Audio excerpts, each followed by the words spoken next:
اس کے چھلکے سے فائدہ لے کہ سارا اعتراض سامنے والے کی ہنڈیا پہ ہی ہے.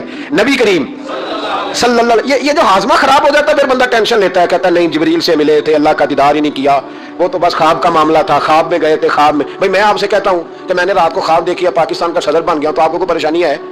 کیونکہ خواب میں امریکہ کا بھی بن جاؤں تو آپ کو کیا ٹینشن ہے؟ خواب جو ہوئی, حضور اگر فرماتے میں خواب میں گیا ہوں تو کسی کافر کو کوئی پریشانی ہوتی تھی؟ کیوں کچی باتیں کرتے ہو؟ خواب والی بات ہی کوئی نہیں. اور کہاں قرآن پاک میں آیا کہ خواب میں سیر کرائی؟ سبحان الذی اسریٰ بعبدہ, بندہ خاص کو سیر کرائی. کچھ پنجابی کے لوگ اتنی شاندار باتیں کرتے ہیں کہ مضمون سمیٹ دیتے ہیں. ایک درویش نے کہا تھا سی معراج ایک راز, سی معراج فاوحیٰ الی عبدہ ما ہوا. ہم نے اپنے بندہ خاص سے باتیں کی جو بھی کی, کہا سی معراج ایک راز محبتاں دا نہیں سی ہر ایک دی سمجھ وچ آਉਣ والا. کچھ کہندے نے بند دروازے سن, گیا کیویں سی عرش تے جان والا, تے ابر دخل کی ایتھے عقل دا اے جانے جان والا یا لے جان والا. تو اتنا کیوں پریشان ہے؟ جانے جان والا یا اللہ کہتا ہے میں لے گیا, حضور کہتے ہیں میں گیا. یہ نیچے بیٹھ کے فیصلے کر رہا ہے, نہیں نہیں جبریل سے ملے تھے, نہیں نہیں وہ تو بس یہ اللہ کی تو ملاقات ہی نہیں, وہ تو خواب میں گئے تھے. تجھے بڑی پریشانی ہے, تیری پریشانی کچھ سمجھ میں نہیں آتی. بلا وجہ یہ کچھ لبرل قسم کے لوگ ہر بات کو عقل کے ترازو میں تولتے ہیں. میرے رسول کریم علیہ الصلوۃ والسلام تشریف لے گئے اور میرے بزرگوں نے ایک بات کیا جو بڑی شاندار ہے. اللہ اکبر. کچھ چیزیں ساری کتابیں کھنگالنے سے بھی نہیں ملتی, پر رب کریم کا بندہ بولتا ہے تو کمال کر دیتا ہے. وہ اصل میں کتاب و سنت کا نچوڑ ہی بیان کرتے ہیں پر کمال کر دیتے ہیں. کمال. کرسی پر, وزیر اعظم کی کرسی پر بیٹھنا اتنا مشکل نہیں جتنا کرسی چھوڑنا مشکل ہے.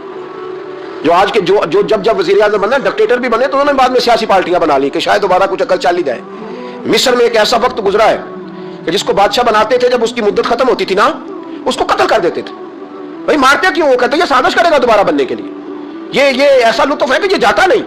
وہ میرے بھائی اوپر جانا کمال نہیں ہوتا, اوپر جا کے اس لیول پر بیٹھ کر غریبوں مسکینوں یتیموں کے پر توجہ رکھنا, اپنے ماحول کو نہ بدلنا. یقین کریں دنیا میں ایسے بہت سارے وقت آتے ہیں کہ انسان بڑا اونچا اٹھ سکتا ہے, بڑے بڑے اسے پھر منصب بدلتے ہیں, جگہ بدلتی ہیں, آفریں ہوتی ہیں, وہ جہاں مرضی جا سکتا ہے, لیکن اپنے آپ کو کھڑا رکھنا ایک مشکل مقام ہوتا ہے. اور بھائی پرانا سجن مل جائے تو لوگ, وہ کلاس فیلو جو کبھی پڑھا کرتا تھا تو لوگ کہتے ہیں ساڑھے پنڈ رہندا سی, وہ دوستی وہ گوارا کرنا پسند نہیں کرتے. قربان جاؤں مدینے کے چاند پہ. انسان بھول جاتا ہے, اب یقین کریں بھول جاتا ہے, جب وہ کھڑا ہوتا ہے نا بارسلونا کے ایئرپورٹ پہ, اور جب وہاں اس کا انٹرویو لیا جاتا ہے, جیو والے وہاں پہنچتے ہیں, مانچسٹر کے اڈے پر جب وہاں ایکسپریس نیوز پہنچ کے پوچھتی ہے کہ آپ کو کیسا لگا یہ دورہ, وہ کہتا ہو میں پتہ نہیں کون سی ہستی ہو گیا ہوں. پھر لوگ بات کرتے ہیں تو جملوں میں یوں لگتا ہے کہ تکبر چھلکتا ہے.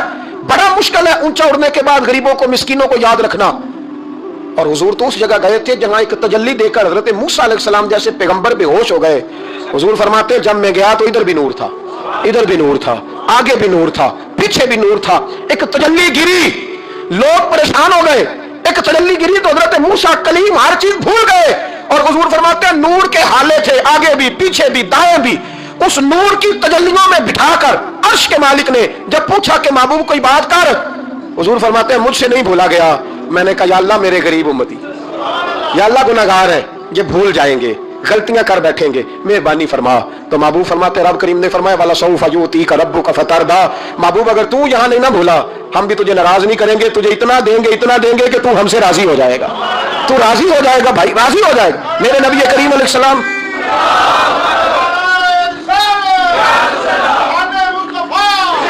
ماشاء اللہ. دیکھیں جی بزرگ جب نعرہ لگاتے ہیں تو یوں لگتا ہے اللہ نے حضرت زلیخا کو جوانی عطا کر دی. یہ محبت ہے نا مصطفیٰ کریم کی, یہ جوش پیدا ہوتا ہے نا جی.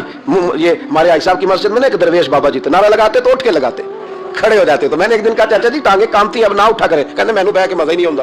یہ حسن ہے, بڑی ٹھنڈی بات ہوئی یارو. یہ جب پیدا ہوتا ہے تو پھر اللہ بڑا ہی نوازتا ہے. ذرا غور کریں کیا عرض کر رہا ہوں. نبی کریم نے وہاں بات کی, امت کی بات کی.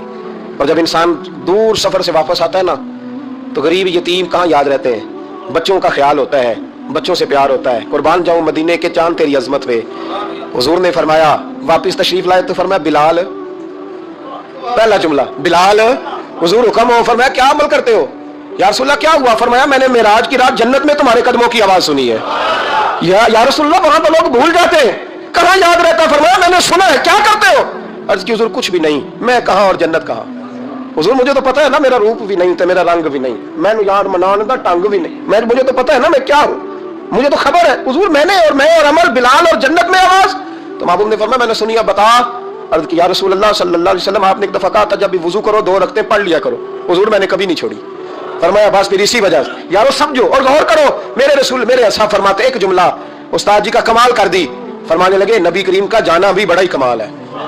حضور کا معراج پہ جانا بول کے بتائیے بلغ العلا بے بڑا ہی کمال ہے. بلغ العلا بے کمال یہ بڑا ہی کمال ہے. فرماتے ہیں لیکن غلاموں یاد رکھنا حضور کا جانا بھی بڑا ہی کمال ہے پر واپس امت کے پاس آ جانا اس سے بڑا کمال ہے. اس سے بڑا کمال ہے یعنی اتنی تجلیات دیکھ کے بھی واپس آنا. اونچا سٹیٹس کر کے تو لوگ پلٹتے ہی نہیں. واپس آنا وہاں وہ دو عالم کی رحمت تھے جہاں چاہتے وہیں رہتے. یہ ان کی مہربانی ہے کہ یہ عالم پسند آیا. یا اللہ میں نے جانا ہے. حضور اگر دیکھیں نا حضرت ادریس علیہ السلام گئے تھے دوستی ہو گئی جنت کے فرشتے سے تو کہنے لگے تو اچھا دوست ہے مجھے جنت ہی نہیں دکھائی.